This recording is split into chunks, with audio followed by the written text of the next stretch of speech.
Swiss Herbal. Coming to you from Queen and John, it's City Line with Marilyn Dennis.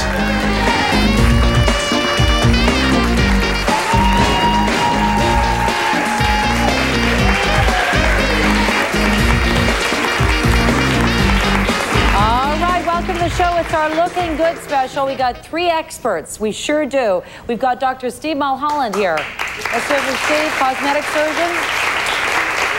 A couple things I want you to do. I want you to get your pen and pencil out and paper, because Steve's going to talk about a variety of things, like you'll take any question. Any and all questions Looking your best. Looking your best, okay. And then we have a show with you, not this Friday, but the following Friday, yes. A whole hour with you. So there we go. 416-870-7716 or 1-800-295-LINE. We got lots going on today. I believe we have a good-looking audience. Yes, we do. And we're ready to roll. The first take. Heather Muir had a dent in her forehead. I'm not kidding you. It's something that gets deeper and deeper the older she gets. So she went to see Dr. Steve Mulholland to see what could be done about it. Watch this. Heather, how long have you had the dent for? I've had the dent since my early 20s, and I just noticed it forming then, but it's gotten deeper and deeper and deeper, and now I just can't stand it. So, Dr. Mulholland, what do you see? I see a young lady who, in her very early 20s, really didn't have much of a dent at all. But she had a hereditary predisposition. Her parents had deep, deep furrows in their forehead. And even in her early 20s, you see a mild line forming where you wouldn't normally. Once we got to her early 30s, she started to have a very, very noticeable crevice from overactive frown lines. Again, a hereditary predisposition. Her parents had it, she got it, doubly bad. Now we have a young lady who in her mid-30s, even when she's not frowning, has a permanent indentation, almost to the point where when you look at it, it almost looks like a scar or a bit of a deformity, because she's been frowning so long, she's left a change in the collagen of her skin, an indentation. So what are you going to do about it?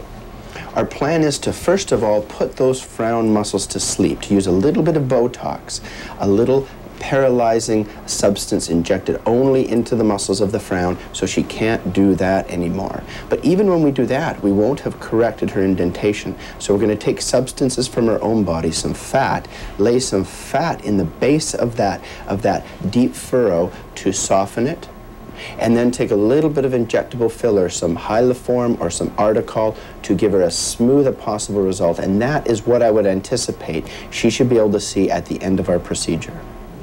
Dr. Mulholland, now it's the Botox? Yes, I've wiped her skin clean with alcohol, and we're going to put the Botox into her very active frown lines. Heather, give me a good frown. Very active muscles. I'm going to insert little Botox on either side of her frown line, and that will go into the muscle and put it to sleep. Now, Heather, it takes a few days for this Botox to take effect, 3 to 5 days. During this period of time, I don't want you to rub your forehead, and I want you to try and avoid excessive exercise where you get a lot of pressure, back pressure. So no straining, no lifting, no physical exercise for about 2 or 3 days. I'm going to hold a little pressure there now to minimize any risk of bruising. And we're going to do the other side. You should have heard the camera crew going, ow! Everybody has different pain thresholds, sir. Well, interesting, your camera crew's all male, but I didn't hear every women go, ow. Yeah, they're going like this, and we were like this in the audience. And you guys are just, you know, Oliver, come on, you guys. Okay, let's talk about genes. This dent in her forehead is hereditary. It plays a big role in the fact that she has it, but the fact that something can be done is terrific. Yeah, interestingly, there are pictures of Heather's parents, and we were kind not to show them today, but they had big, deep grooves in their early 30s as well. Yeah. And unfortunately, we can blame or fortunately, blame our parents for the ravages of age. When you look at the gruesome consequences of growing old, usually you can look at your mother, it's gruesome the mother's sometimes. Mother, your father, and you can see those jowls, those cheeks, those eyelids that they've passed on to you. Or the nose. Or the nose. Or the nose, because is it true that the nose and the ears keep growing? They do mature somewhat in terms of width, but Yeah. their overall length and proportion is generally fixed by about 18 to 20 years old. About 18 to 20 years old. But the skin on top of it can change. So you get sometimes the W.C. Fields nose later in life, and sometimes the ear gets more cauliflower. So when someone is not happy with what they have, do you recommend that they bring pictures in from their parents as well as you know, pictures from their youth, just to see how much it's accentuated? To some extent, I always use the patient's own pictures from when they were 25, 35, and 45 to try and create a beautiful version of themselves. Because after surgery, the last thing you want is someone to say, wow, you look different. Who did your facelift? You want someone to say, you look great, you look refreshed, you look rested. Did you do something with your hair? Yes, I did personally. No, you did. But that's what people do something with your hair. Yeah, and if you can attribute it to that, that's wonderful. And usually that's what should happen. And then if you bring in pictures of the parents, you can show them that that's who to blame right there. You know, we can't trade our parents in. Unfortunately, the damage is done. And it happened at the time of conception. We love parents. We love parents. And I know I'm going to hand my son down a couple of things. You can't see it right now because I've had them all changed. But he will inherit some of those things. But the point is, that's the kind of research that you do. Things are hereditary. You have to accept that. But what's remarkable is things can be modified, which is terrific. Yeah, and especially, for example, the segment today with Heather. If we can, it used to be 5 years ago, we would jump right into surgery. Now, generally, I talk about a step ladder, and the first 4 or 5 rungs on that step ladder have no knives involved, which appeals to many patients because that is interesting. You know, very few people in Canada are going to have a facelift. But everyone wants beautiful skin. Everyone wants to have beautiful skin. Okay, well, here we go. Here's Steve at work on Heather's surgery. We want you to watch this, but not the cameraman. You'll get queasy. And it's time for your surgery. Are you nervous, excited? I'm both. I am nervous. I had a little bit of trouble sleeping last night, but now I'm excited now that I'm here. So how does it look so far? Okay, well, since the Botox, I love being on camera with no makeup. Since the Botox, it looks a lot better, so I'm really looking forward to seeing what he can do with the article. All right. Dr. Mulholland, what are we looking at here? What we're looking at, Patrick, is the beginning of some purified fat. The first step today, we're going to take some fat from the patient's thigh, an area where she doesn't want it and doesn't need it. We're going to purify that fat, and we're going to inject it under the depths of her forehead furrow.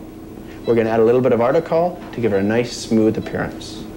And we put a little freezing in so she doesn't feel this, and we move back and forth, and the fat gradually accumulates in the syringe. What you're looking at is the creation of the purified fat cell. And if you look at this, there is no more blood, there is no more serum, just thousands and thousands of little fat cells. In this purified form, when we inject it with gentle microfat techniques, we can get those little fat cells to live with great predictability, and that's why this will likely last this young lady for years. Now the articol. This, Patrick, is the articol. This is the second injectable substance we are going to put in this patient's furrow. I do this very, very superficially, inside the superficial depths of the skin, to add a little bit of steam pressing or a little bit of smoothing on top of where the fat went. And now we'll lay down some fat right there, some articol on top of the fat right there. You have no wrinkle anymore, completely smooth.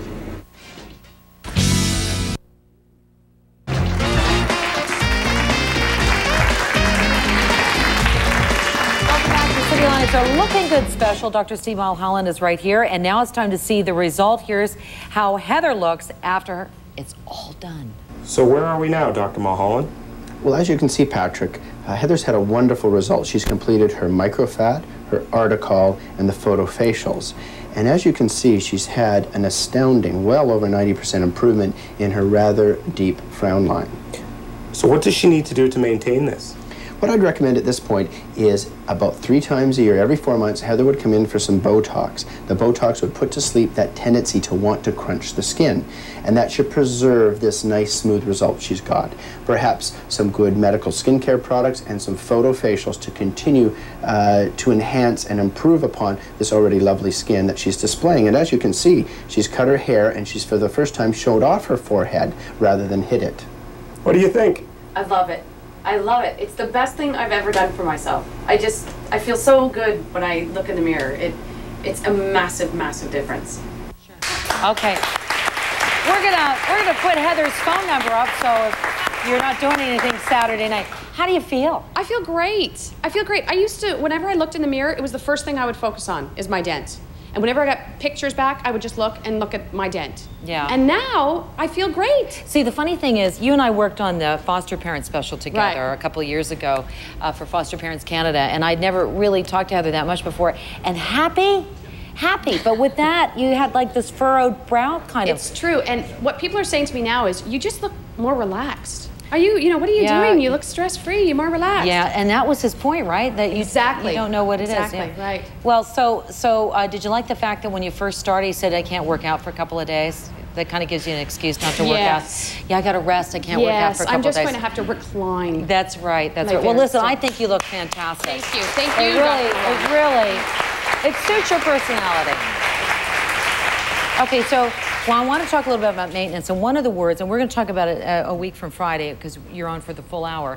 Can you guys give me the date from a week from Friday, just in case I, make it on the 26th? He's here, July 26th for the full hour. That's Dr. Steve Mulholland. Just quickly, because we'll talk about it more on the 26th. Photo facials.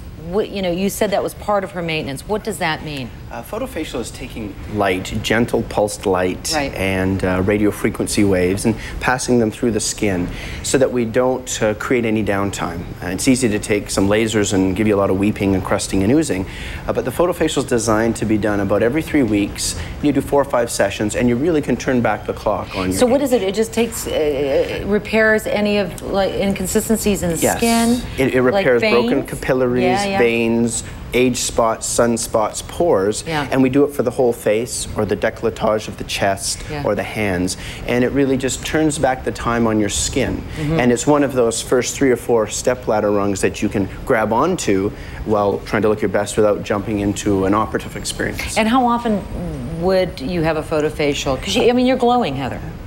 That's always good to do, isn't it? It's good to glow. No, she looks great. She is a glower. She is a glower. Well, it comes from within. I know that. Right. But we're working on internal photofacials too, but that's usually the psychologist. I give some gift certificates to some people I know. But just taking what you have on the skin, the imperfections on the skin, is it once a month? Once a month, about once a month you come in and the treatment's performed. Takes about 30 to 40 minutes and you go back to work. Okay, very good. All right. Well, listen, again, well done. Thanks for letting us follow you, because we're nosy people here at City Line. Yeah. Little intrusive, just a little. Yeah, we're always in your face. Sarah is on the phone, and you have a question for Dr. Steve. Go ahead. I do. I have bumpy, raised scars on my upper back and my front, and that's from, I guess, adult acne. Okay. Or when I was like 21, 22. Yeah. Is there anything I can do to reduce them or bring them down? And would it be expensive? Like what sort of cost would that entail? We do like a ballpark. Let's see if we can do a ballpark figure. Well, Sarah, you're suffering from a very common phenomenon, either on the body, like the back, and a lot of males have that, or on the face. It's the ongoing ravages of acne, which are scars and usually discoloration. The first thing is get the acne under control. See your family doctor. If you've been on topicals and oral medications, try that. That's all gone, actually. Okay. Some patients out there don't. They should try that or get on something called a clear light, which passes light through your skin and kills the bacteria that lead to acne, and then you don't need to get into some of the Accutane type medications. So once it's controlled, you're left with scars and discoloration. Right. Treatments like the photofacial will blend any redness that's residual, and if you have great big craters that create an irregularity, then you might be looking at some fillers to plump up the base of the crater. And the next step would be something a little more invasive, like resurfacing of the skin. But usually for those first 2 or 3 rungs on the ladder, you can get about a 30 to 50% improvement, and you'll probably be looking at anywhere between $500 and $3,000, depending on how wide an area is involved, to get that improvement. Oh, that's great. Thanks for your call, Sarah. Well, Dr. C is going to stay with us, and Derek Selby's going to join us. We're going to talk about complexion when we return. Stay with us.